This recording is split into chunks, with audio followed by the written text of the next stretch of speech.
Inquiry-based learning sounds like a puzzle, but it's not. It's really a combination of a number of different skills that teachers use. Blue on one side, and then I'm going to put some yellow on that side, and then we will see what happens, okay? So here we go. It's relying on emotional intelligence of children, where we are, in fact, scaffolding their learning experience a la Vygotsky's theories, where we take a child to the edge of their ability and just give them that extra little gentle nudge that through questioning like, what do you think would happen if? And what if you had tried that? And can you think of a different way that you might be able to use that particular tool or resource? Let's add a little bit more water. And so it's encouraging children in a very basic way to be researchers, to puzzle through, to problem solve, to begin to think about what the next step in their learning could be, to help them to be responsible for their own learning. Or is it harder? Smoother. I just wanted them to play with the materials, just to feel them, just to mix them, just to see what would happen when the water hit this cornstarch, because we haven't done that before in our classroom. So what if we added some toys, some of our water toys? Do you think we could play with water toys with this stuff? Yeah, but we need to get a little bit. But you know what? I try to ask them the questions so that they can come up with the answers themselves, and it makes their learning more real. It makes them take ownership over what they've done and what they've learned and discovered on their own because it's theirs. If I were to tell them, we're going to mix these two things together and this is what it's going to do and this is what it's going to be like and this is how it will feel, and then they did it, it wouldn't be as exciting and meaningful for them as if they just did it themselves. As a principal of an elementary school, I'm very excited about the play-based and inquiry-based kindergarten and the role it plays in developing our wonderful little children.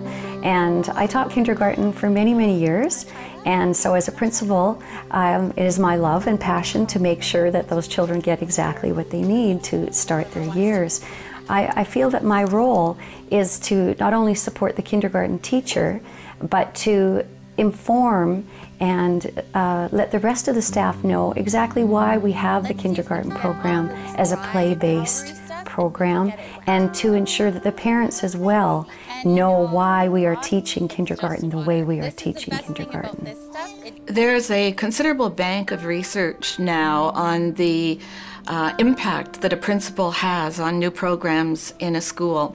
And one of the things we know is that when a principal supports a program, understands it, and provides for it in the principal's planning, the program is going to be more successful, the teacher is going to feel affirmed, and overall the learning experience will be better for children.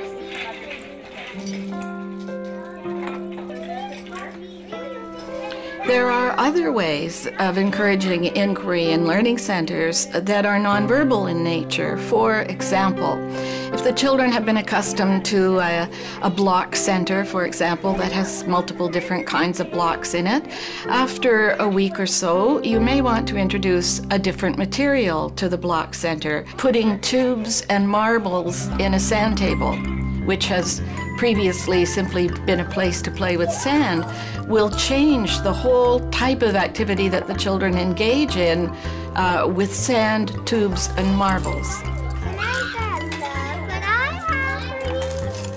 So by combining unusual resources, by posing a question at a center that causes them to use the materials in a different way, we then have children working collaboratively to play games to see what they can learn in a very different way.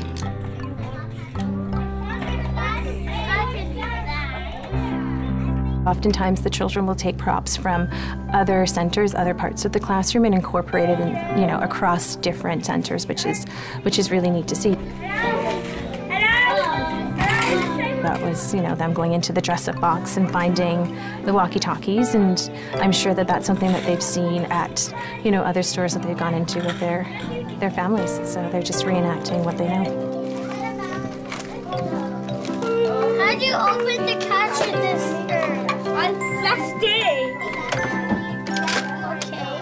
No, not that way. But I found that.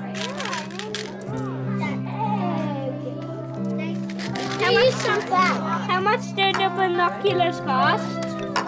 One of the biggest lessons that kindergarten children have to learn in kindergarten is learning how to get along with each other. And so when they come to me in September, my focus in September is working on rules, routines, and strategies around problem solving. So we talk about sharing, we talk about trading, we talk about taking turns, we talk about rolling a dice to see who gets to go first in a dice game. A growing body of research shows that intentional play experiences can support the development of self-regulation, one of the most important skills children will need for future academic success and for success in all aspects of their lives.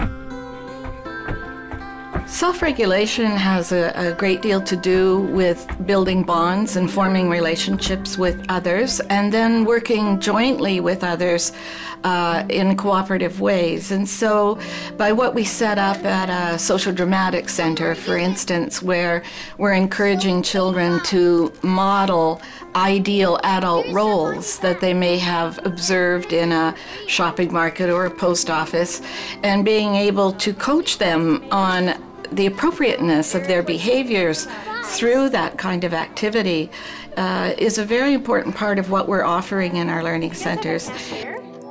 Who's the cashier? The person okay, you're the cashier. Are you the store owner? Self-regulation is about many of the skills teachers use in their classroom practice.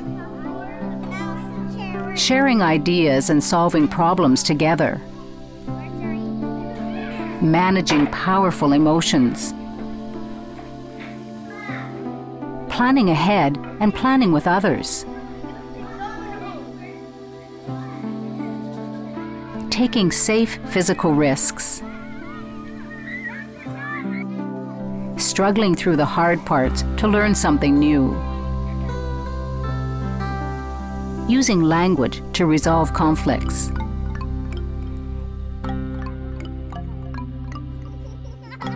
A teacher who is sensitive to children's emotions will ask questions that help children interpret their feelings, label them, and regulate them in socially appropriate ways.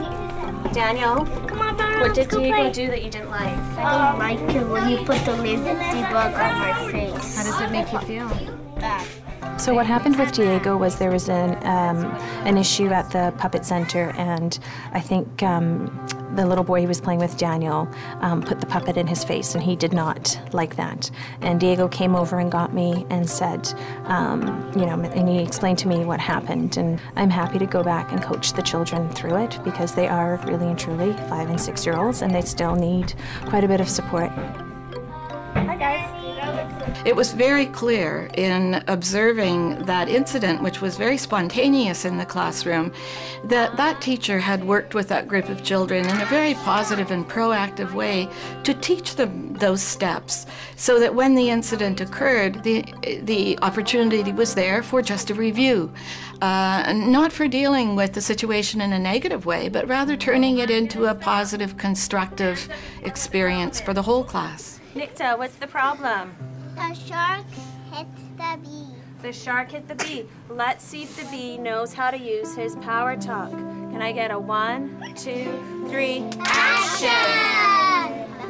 Sure, I don't like when you hit me hundreds of times. It makes me feel. And what Power Talk does is, because it's a formula, it gives the children set words to say. And in doing so, it empowers them because they know exactly what to say. And it also it helps with the language barrier, because a lot of the children who come to me in September, they have limited English skills. And so by giving them a formula, it also allows them to be able to problem solve with their peers. Next time, please don't what? Please don't what? Please don't hit me a million of times in my head. Okay, I'm sorry. I won't do that again. The end. Now, Eric, is it okay now for Sharky, even though he said sorry and he said he'll never do it again, do you think it's okay for Sharky to do it again? No. Is that what a kind friend does? No. No. You know, it's not just about saying, stop, I don't like what you're doing. The other piece of it is that that person has to listen, and they have a responsibility as a kind and caring friend and respectful friend to listen to the requests of their peers. Hey, Jude. Nice. Effective kindergarten programs provide opportunities for children to interact with adults and other children in ways that build on children's natural curiosity and sense of wonder. And successful programs emphasize learning through play and inquiry. One of the remarkable things about our modern day world is the tools we have at our fingertips now with the internet and the live searches that we can do with a moment's notice. I think when we start children in kindergarten, posing questions to them, encouraging them to explore, encouraging them to discover, encouraging them to ask questions, we are in a very positive way getting them ready for the world that is in fact going to be at their fingertips in very short order. Show up, Sasha.